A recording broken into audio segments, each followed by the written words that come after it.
Estimados colegas, ya estamos en el tema 6, penúltimo tema de neurología y pues vamos a llevar evento vascular cerebral.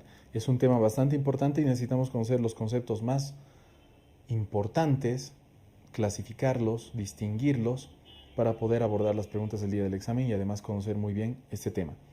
¿Qué es un evento vascular cerebral? Pues será un evento de repercusión neurológica que se produce por la afectación.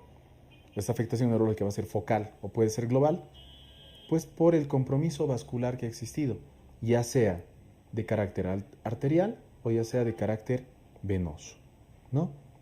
Vamos viendo. Vamos a ir distinguiendo cada uno de ellos y vamos a ver primero el ataque isquémico transitorio, el AIT. Es el primero que tenemos que ver de acuerdo a la evolución que tienen estos eventos vasculares cerebrales. ¿Por qué se caracteriza? Igual puede ser venoso en casi su totalidad es de características arteriales.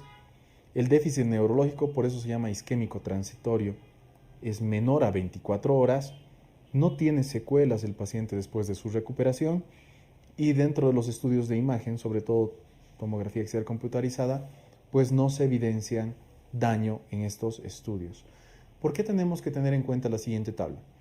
Porque de acuerdo a la puntuación que nosotros otorguemos al paciente con un accidente isquémico transitorio, vamos a ver el riesgo que tiene a evolucionar a un posterior evento más complejo o un riesgo de ictus, ¿no?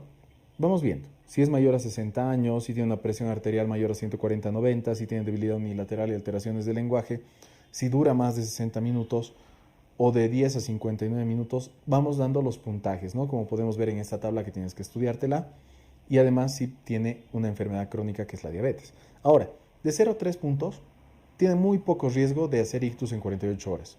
De 4 a 5 tiene un riesgo intermedio, pero de 6 a 7 ya tiene un gran riesgo de evolucionar a un ictus en las siguientes 48 horas. Es por eso que el paciente tiene que estar en observación. Entonces, todo paciente con accidente isquémico transitorio, no tenemos que, por más de que no deje secuelas y no tenga lesiones en el estudio de imagen, pasarlo desapercibido.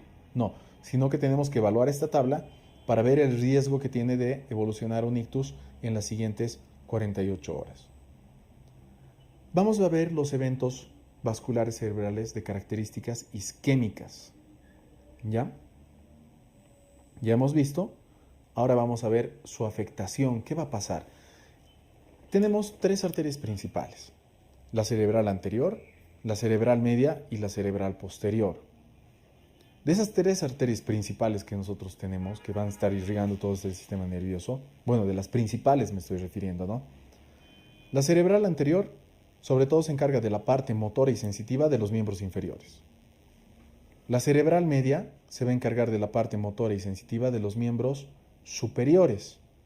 Además, que también del control del área de Wernicke y de Broca, o sea, de la parte sensitiva y motora.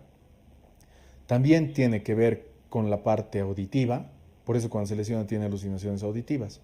Y la cerebral posterior se encarga de todo el área talámica y de la corteza visual. Sabiendo eso, ¿a dónde va a ir a afectar ese émbolo, trombo, lo que sea que esté ocluyendo o vasoespasmo, o lo que sea que esté produciendo este accidente o evento vascular cerebral isquémico? Pues va a repercutir. Por ejemplo, ¿qué pasa si afecta la arteria cerebral anterior?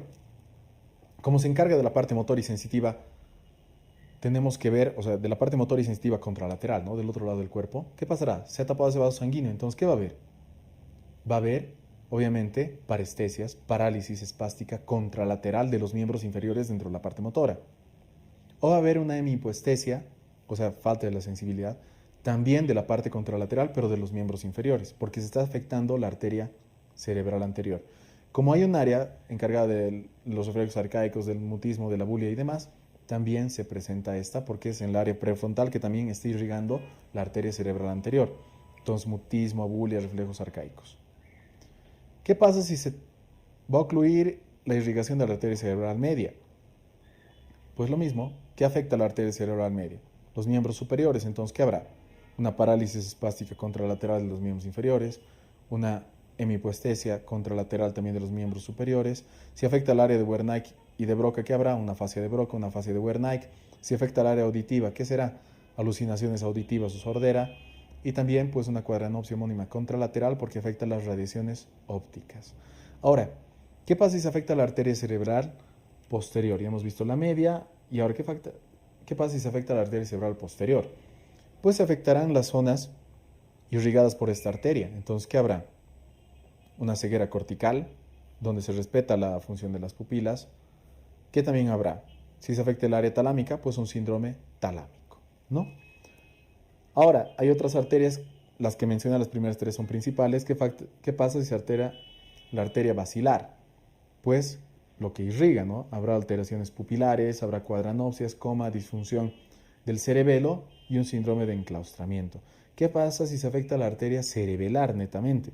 Nistagmo, ataxia, dismetría, disdiadococinesia. ¿Qué es la disdiadococinesia? Es la incapacidad que se tiene una persona para realizar movimientos alternos, como por ejemplo flexión-extensión, son movimientos alternos, o pronosupinación. Entonces no se puede realizar los movimientos alternos con rapidez. Y eso nos orientaría a una afectación del cerebelo, no solamente la disartria, el vértigo, etcétera, sino también este signo, ¿no? Puede haber síndromes lacunares y también si se altera la arteria oftálmica, que viene de la carótida interna, pues amaurosis fugax, ¿no? Te aconsejo que repases este cuadro porque te dice la signo-sintomatología perteneciente a cada territorio de la irrigación del sistema nervioso. Ahora, un accidente, un evento cerebrovascular, ya lo hemos dividido. Puede ser transitorio netamente, que pase rápido, y también lo vamos a catalogar en isquémico y hemorrágico. El isquémico ya hemos visto de acuerdo al sector que está afectando y veremos el hemorrágico, o sea, cuando se rompe un vaso y está sangrando. Sobre todo vamos a ver la hemorragia intraparenquimatosa, que es una hemorragia que pasa en el parénquima cerebral, obviamente, ¿no? La mayor parte es de carácter hipertensivo, se da por vasitos que se rompen por esa gran presión y afecta a los núcleos basales, tálamo, cerebelo y puente. ¿Qué tenemos que acordarnos de aquí? La hemorragia por trauma son mucho más frecuentes en la parte frontal y temporal. Siempre, ¿no? Las áreas más afectadas son la frontotemporal y parte de la parietal, secundaria a los traumas. Y la hemorragia por una angiopatía amiloide se da sobre todo en pacientes ancianos. ¿Cómo se caracteriza? Es una hemorragia subaracnoidea de acuerdo al sector, diré una hemorragia intraparenquimatosa, de acuerdo al sector del parénquima que esté afectando, pues habrá un déficit neurológico instaurado. Empeora en 30 a 90 minutos y además que hay una alteración de toda la parte neurológica y el paciente refiere cefalea, ¿no? Y como hemos dicho, la clínica neurológica depende del sector que esté afecto. Otro evento vascular cerebral importante de características hemorrágicas es la hemorragia subaracnoidea. Es la ruptura de esas arterias que están en el espacio subaracnoideo. ¿Qué va a pasar? Es un cuadro clínico típico, son pacientes sobre todo de sexo femenino, que dicen que tienen una cefalea intensa. Ya antes de que se produzca la ruptura del vaso, refieren tener una hemorragia de características intensas. Presentan náuseas, presentan vómitos. Cuando esos pacientes con hemorragia subaracnoidea refieren náuseas y vómitos, es un indicativo de que los aneurismas están creciendo. Y luego se produce la ruptura de los mismos, ¿no? Una vez que se rompe, pues va a aparecer la cefalea de características intensas. Y el paciente pierde la conciencia y aparecen los signos meningios, ¿no? Esa rigidez de nuca. ¿Cómo evidenciamos? Pues es un sangrado profundo. Vamos continuando con el avance y vamos a ver cómo se realiza el diagnóstico en estos pacientes. Tenemos que hallar factores de riesgo. Pacientes que te digan que sufren de hipertensión arterial, pacientes ancianos pensamos en la parte amiloide, otro tipo de factores de riesgo, hábitos, etc. Realizamos una exploración neurológica detallada y además pruebas de imagen, resonancia magnética que nos va a mostrar. La resonancia magnética muestra muy bien todas las estructuras anatómicas del sistema nervioso y el TAC con contraste si es que sospechamos de aneurismas. Ahora, el tratamiento tenemos que garantizar una adecuada perfusión del sistema nervioso. Tenemos que dar volumen, mantener una presión arterial elevada. Tenemos que manejar el edema cerebral, ya sea por la parte de la hiperventilación o haciendo eliminar líquidos. Hiperventilación para disminuir el edema, manitol, diurético osmótico. Si es isquémico, tenemos que valorar el uso de trombolíticos, Si es hemorrágico, tenemos que valorar la solución quirúrgica. Si es una hemorragia intraparenquimatosa, se ha observado que la administración del factor 7A contribuye mucho en el pronóstico y evolución de estos pacientes. Si es hemorragia subaracnoidea, se debe prevenir de que no se repita la rotura, tratamiento quirúrgico si es abordable el mismo, y además que estos pacientes como consecuencia tienen muchos vasoespasmos y se previenen los mismos con el uso del nimodipino, ¿no? Hemos podido ver que abordar este tema de evento vascular cerebral es mucho más sencillo si nos hacemos ideas claras.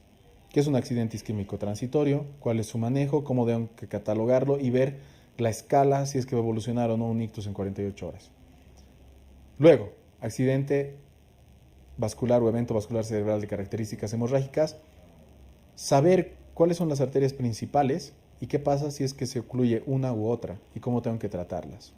Y los accidentes o eventos vasculocerebrales de características hemorrágicas, lo propio, ¿no? Recuerda muy bien, sobre todo la hemorragia intraparenquimatosa y también la secundaria a una hemorragia subaracnoidea.